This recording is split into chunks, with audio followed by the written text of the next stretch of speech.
ناظرین السلام علیکم. پروگرام جواب چاہیے کے ساتھ حاضر ہیں.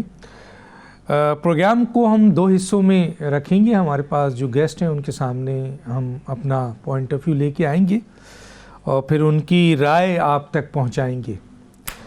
پہلے حصے میں جو ہے وہ ہم نے رکھا ہے کہ پاکستان میں اب یہ بحث پارلیمنٹ میں بھی آ گئی ہے. حکومت کے جو حکومت کے اہم ترین اراکین ہیں وہ اب یہ بات کہہ رہے ہیں اور اب میڈیا بھی اس کو ڈسکس کر رہا ہے. تو اس ایشو کو ہم لے کے آ رہے ہیں اور وہ ایشو کیا ہے کہ پاکستان میں جو 18ویں ترمیم لائی گئی تھی، کہا یہ جا رہا ہے کہ 18ویں ترمیم کے بعد صوبوں کو غیر معمولی اختیارات حاصل ہو گئے، مرکز کمزور اور صوبے طاقتور ترین ہو گئے اور ملک جو ہے وہ کانفیڈریشن کی طرف چلا گیا ہے.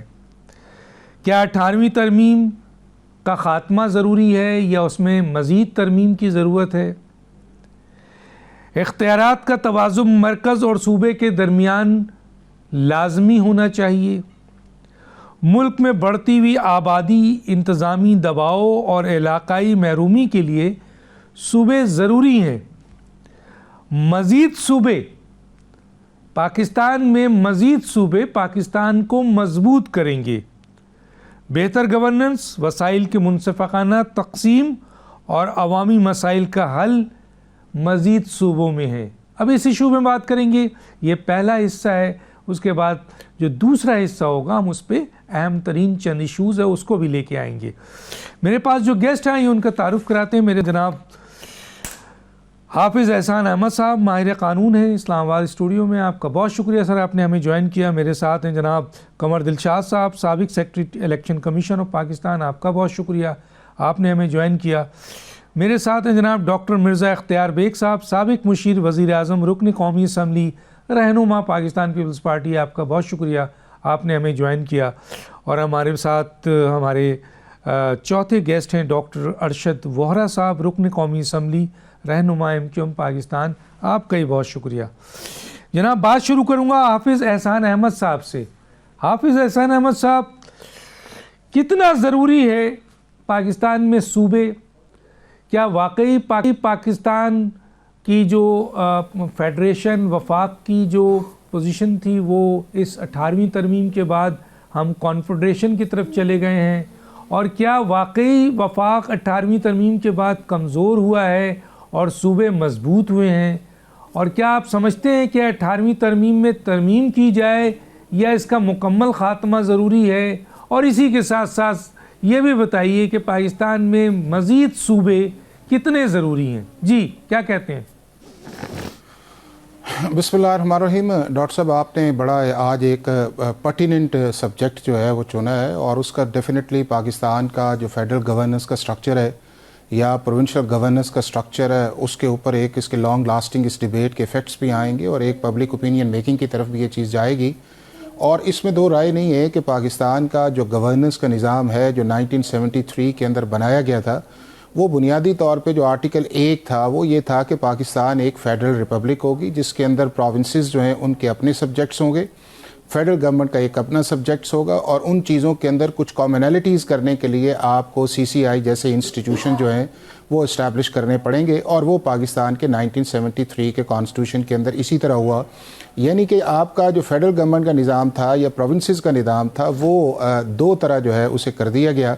ایک اس کے اندر یہ کر دیا گیا کہ ایک آپ کے فیڈرل سبجیکٹس ہوں گے، دوسرے آپ کے کانکرنٹ سبجیکٹس ہوں گے اور اس کے بعد تیسرا آپ کا پروونشل سبجیکٹس ہوں گے. اب ہوا یہ ہے کہ جب ایک پچھلے آپ 73 سے لے کے 2010 تک جو پاکستان کے اندر سرٹن ایسی چیزیں آئیں جس کے اندر پولیٹیکل پارٹیز نے سمجھا کہ اس ملک کے اندر آئین کے اندر سرٹن چیزوں کو بدلنا چاہیے، اسی کے تناظر کے اندر آپ کی 18ویں ترمیم آئی. اور 18ویں ترمیم میں سمجھتا ہوں کہ پاکستان کی جتنی بھی امینڈمنٹس آئی ہیں ان میں سب سے زیادہ جو ہے اس کے امینڈڈ سیکشن جو ہیں وہ کانسٹیٹیوشن کے آئے ہیں اور اس نے آپ کے فیڈرل سٹرکچر کے گورننس کو جو ہے وہ کافی حد تک جو ہے اس کو یعنی کہ امینڈڈ صورت کے اندر لے کے گئے ہیں.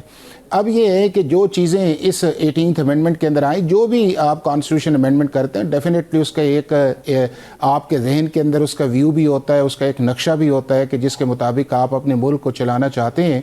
اب اگر دیکھا جائے تو 2010 کے اندر 18ویں ترمیم آئی تھی اور آج ہم 2026 کے اندر ہیں، یعنی کہ 16 سال ہم نے اس 18ویں ترمیم کا ایکسپیریمنٹس جو ہے وہ کیے ہے، اور اس کے ڈیفینیٹلی آپ کے پاس پرائز اینڈ کونز دونوں اس صورت کے اندر آئیں گے کہ 18ویں ترمیم کے بعد جو ہے کیا پاکستان کے اندر جو فیڈرل گورنمنٹ کا نظام ہے اس کے اندر افیکٹونیس کے اندر کمی آئی ہے، یا پروونشل جو آپ کی کیپیسٹی ہے وہ بڑھی ہے، یا اس کے بعد جو آپ کا فائنانس کمیشن کا ایک تھا کہ جس کے اندر آپ نے 57.5 جو تھا آپ نے پروونسز کو دیا اور ٹریلینز آف روپیز جو ہیں وہ پروونسز کے اندر گئے، کیا صوبوں نے ان پیسوں کو جو ہے اپنی پبلک ویلفیئر کے اندر لگایا، یا اس کے بعد یہ ہے کہ جو آپ نے آرٹیکل 140A جو ہے کانسٹیٹیوشن کے اندر ڈالا کہ اس ملک کے اندر جو ہے ایک افیکٹو قسم کا جو ہے آپ کا لوکل گورنمنٹ سسٹم آئے گا جو فائنینشلی، پولیٹیکلی اور ایڈمنسٹریٹیولی آٹونومس آئے گا، اور اس کے جو فنڈز کی آپ کی ایلوکیشن آئے گی وہ پروونشل فائنانس کمیشنز کے ذریعے آئے گی، اور الٹیمیٹلی آپ کا سبجیکٹ جو ہے وہ پاکستان کے عام آدمی کی ویلفیئر ہوگا۔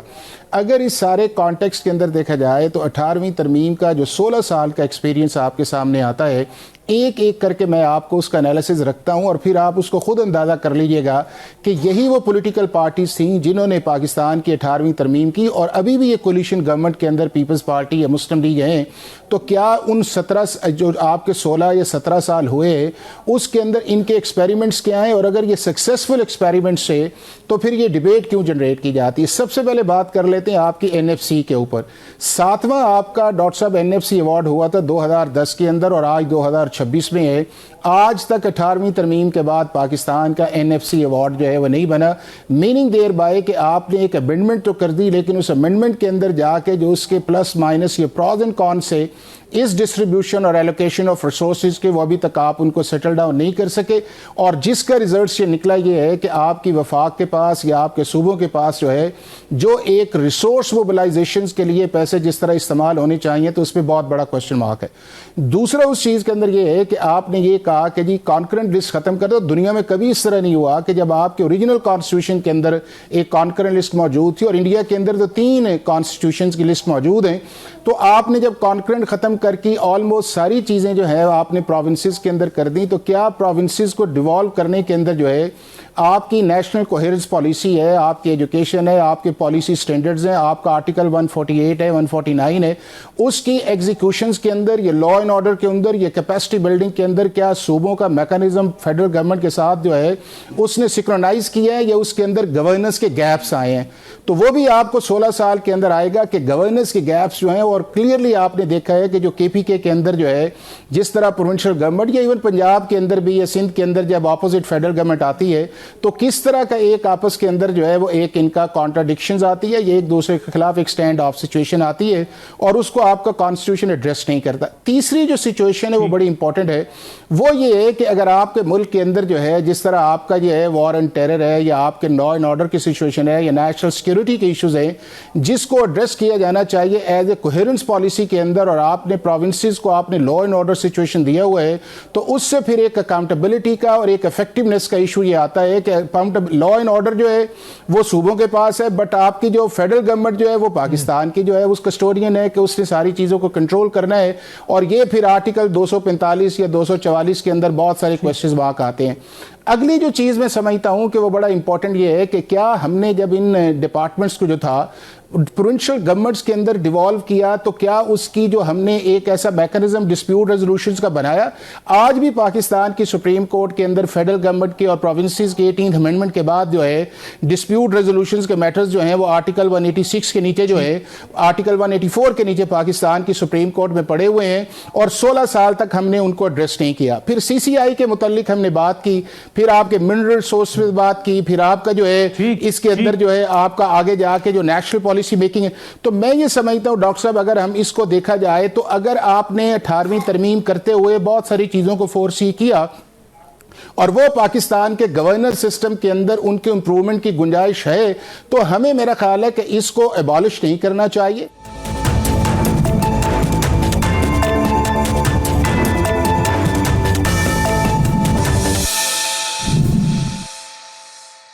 اس کے اندر جو آپ کے سرٹن ایریاز ہیں جس کے اندر آپ کا فائنینس ہے, لوکل گورنمنٹ ہے, آرٹیکل 188-49 ہے, اس کے بعد سی سی آئی ہے, یا اس کے بعد جو ہے آپ کی افیکٹونیس آف گورننس ہے, کوآرڈینیشن ہے, پالیسی میکنگ ہے, میرا خیال ہے, اور کانکرنٹ لسٹ جو ہے اس کے سرٹن سبجیکٹس کو آپ ریوائیو کریں, تو میں یہ سمجھتا ہوں کہ پاکستان جو ہے ایک لانگ لاسٹنگ اور پرماننٹ گورننس کی طرف جائے گا, اور میرا خیال ہے ہر ریاست کا بنیادی آبجیکٹو یہی ہوتا ہے. ٹھیک ہے.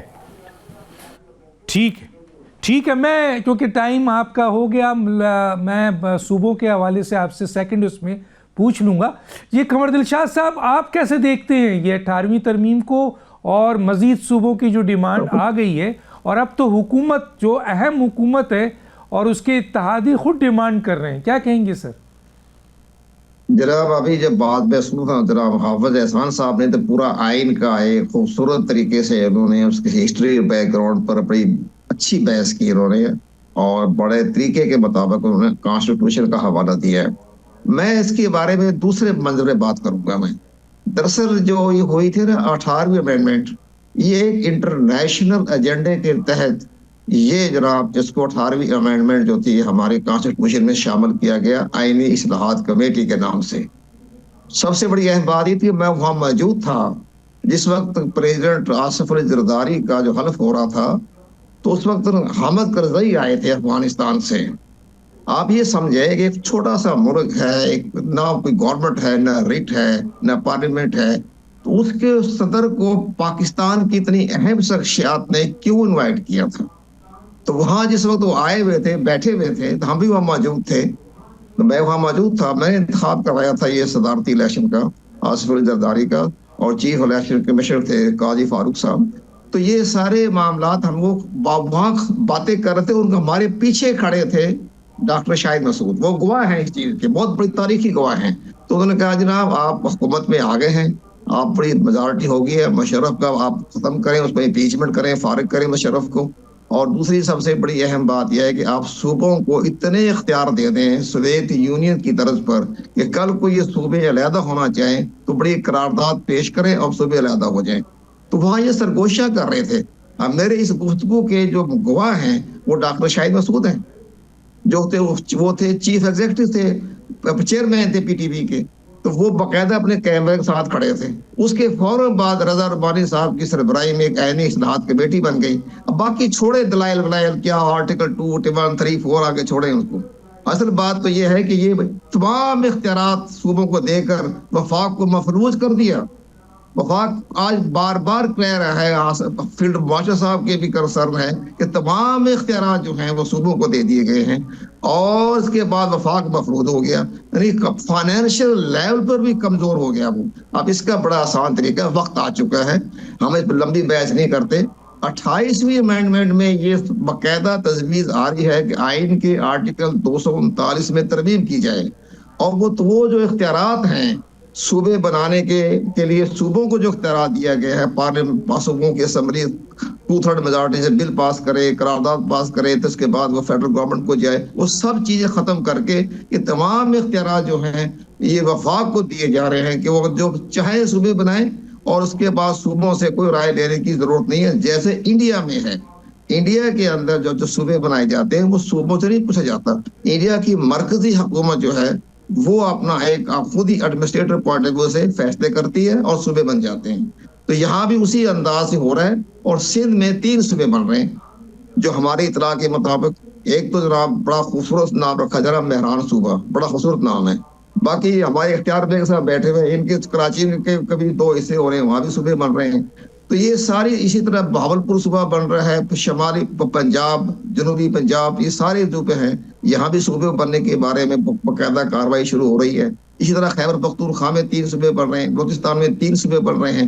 ایک کا نام رکھ رہے ہیں مکران صوبہ رکھ رہے ہیں, ایک بلوچستان رکھ رہے ہیں, ایک اس کا پشتو آگے جو ہے لورالائی کی طرف وہاں ایک صوبہ بن رہا ہے. یہ 3 صوبے وہاں بن رہے ہیں. یہ سارے صوبوں کی باقاعدہ ایک روڈ میپ تیار ہو گیا ہے. 28ویں امینڈمنٹ میں یہ لکھا جائے گا کہ وہ یہ وفاقی حکومت کا ثواب دے دیا جا رہا ہے کہ وہ صوبے بنائیں, اور صوبوں سے یہ اختیارات واپس لیے جا رہے ہیں. اور 28ویں امینڈمنٹ میں بہت سی ترمیمیں آ رہی ہیں. اس میں اپنے ایج جو ہے فیکٹر 25 سال وہ بھی کرنے کی تجویز زیر غور ہے. اور اسی طرح سے ایک یہ بھی ہو رہا ہے کہ آئین کی آرٹیکل 148 کے تحت جب چاہیں کسی صوبے کو اپنی تحویل میں لیا جا سکتا ہے، ایز ایڈمنسٹریٹر مقرر کیا جا سکتا ہے. اگر کراچی کے حالات خراب ہو جائے تو کراچی بھی وفاقی جو ہے اس کے وفاقی طور پر جی کنٹرول میں اس ایشو پہ بات کروں گا. قمر دلشاد صاحب کراچی وفاق کے سپرد کیا جائے یہ ڈیمانڈ بھی ہے اور یہ 148 149 ہے، اس پہ میں آگے چل کے بات کروں گا آپ لوگوں سے. اس وقت تو میں پرٹیکولر اس بات پہ ہوں کہ NFC ایوارڈ کتنا ضروری ہے کہ اس کا خاتمہ ہو، اور یہ NFC کہہ رہا ہوں 18ویں ترمیم، اور کیا یہ 18ویں ترمیم ہم کانفیڈریشن کی طرف لے گئے ہیں؟ کیا اس 18ویں ترمیم میں ترمیم ہونی چاہیے، یہ مکمل خاتمہ ہونا چاہیے؟ اور کیا پاکستان میں جو پروپوزل، جیسے آپ نے ابھی کہا کہ پروپوز کر دیا گیا ہے مزید صوبے بننے کا، کہ سندھ میں بھی 3 ہے، پنجاب میں 5 ہے، KPK میں 2 اور بلوچستان میں 2 ہے، 12-13. تو کیا یہ اب اس کا فیصلہ ہونے جا رہا ہے؟ اور کیا 26ویں اور 27ویں ترمیم کے بعد جو 28ویں ترمیم آ رہی ہے وہ اس اسٹرکچرل چینج کو عوامی مفاد میں کرنے جا رہی ہے؟ اس کے اوپر ہم بات کریں گے مزید آپ سے. میں ذرا سا ڈاکٹر مرزا اختیار بیگ صاحب کی طرف آتا ہوں. ڈاکٹر مرزا اختیار بیگ صاحب، آپ حکومتی اتحاد کا حصہ ہیں، اور جو آج 18ویں ترمیم جن لوگوں نے پاس کی تھی ان میں متحدہ قومی موومنٹ بھی شامل تھی، پیپلز پارٹی بھی تھی، PMLN بھی تھی، لیکن آج PMLN واضح طور پر یہ اعلان کر رہی ہے کہ 18ویں ترمیم میں کا خاتمہ ہونا چاہیے یا اس میں ترمیم ہونی چاہیے، اور اسی طرح متحدہ قومی موومنٹ کی بھی ڈیمانڈ ہے. تو آپ یہ سمجھتے ہیں کہ اب 18ویں ترمیم میں ترمیم ہونی چاہیے، خاتمہ ہونی چاہیے، یا آپ بھی یہ سمجھتے ہیں کہ اسے نہ چھیڑا جائے؟ ایک. اور دوسرا، صوبوں کے سلسلے میں تو اب یہ بات بہت زیادہ سامنے آ گئی ہے کہ اس کی پروپوزل فیڈرل گورنمنٹ نے بنا لی ہے، اور کیا فیڈرل گورنمنٹ اگر یہ امینڈمنٹ لاتی ہے پارلیمنٹ میں جہاں آپ کی بہت بڑی موجودگی ہے تو پیپلز پارٹی اسے سپورٹ کرے گی؟ کیا کہتے ہیں سر؟ بہت ہی اہم سوال ہے اور میں اس کے جواب دینے کی کوشش کروں گا. پہلی چیز تو یہ ہے کہ جو 18th امینڈمنٹ کی گئی تھی وہ تمام سیاسی جماعتوں کو آن بورڈ لے کے کنسنسس کے ساتھ ان لینتھ ڈیلیبریشن کر کے تمام تحفظات کو دور کر کے ایکسپٹ کرائی گئی تھی. اور وہ عمل تھا جو میں سمجھتا ہوں لانگ اویٹڈ تھا. اس کے ریشنل کیا تھے؟ جو مین ایسنس اس کا یہ تھا کہ ہم وفاق سے وہ طاقت، وہ پاور، وہ اسٹرینتھ صوبوں کو منتقل کریں، صوبوں کو مضبوط کریں، وسائل کے ساتھ مضبوط کریں تاکہ ان صوبوں کی ترقی ہو سکے. اور صوبوں کو منتقل کرنے کے ساتھ ساتھ جو سٹی گورنمنٹس ہوں، جو مقامی حکومتیں ہوں، ان کو ڈیولیوشن کیا جائے وہ اختیارات اور وہ وسائل تاکہ وہ گراس روٹ لیول پہ ترقی کر سکے. یہ تھا ڈاکٹر دانش ریشنل. یہ 18th امینڈمنٹ کسی کے دباؤ میں آ کے یا کسی کے کہنے یا کسی کے شوق میں نہیں کی تھی. اس وقت کا میں ریشنل بتلا رہا ہوں. کیا تھا ریشنل؟ یہ تھا کہ جی devolution of power to the grass root level, devolution power to the provinces, مضبوط کریں صوبوں کو اختیارات اور وسائل کی شکل میں. پہلی چیز، لہذا یہ امینڈمنٹ پاس کی گئی. کچھ صوبوں نے اس پہ عمل کیا. مثال کے طور پر پیپلز پارٹی نے سٹی گورنمنٹ مقامی سطح پہ بنائی، آپ کا میئر بھی بنا، آپ کی کونسلر چیئرمین شپ، ہر سطح کے اوپر ایک نیٹ ورک عمل میں لایا گیا. اور یہ ڈیبیٹ ہو سکتی ہے کہ وہ وسائل نہیں دیے جو مرکز سے لیے تھے، کم دیے، دیر میں دیے، لیکن یہ کوئی نہیں کہہ سکتا کہ سندھ نے کم از کم ڈیولیوشن آف پاور کی اسپرٹ میں انہوں نے سٹی گورنمنٹ مقامی حکومت نہیں بنائی اور ان کو پاور اختیارات کے ساتھ نہیں دیے. تو یہ تو جو چیز ہمیں کہی گئی تھی، جس کی اسپرٹ تھی یہ امینڈمنٹ کرنے کی، وہ ہم نے کیا. پنجاب میں دیکھا تو پنجاب میں نہیں ہوا.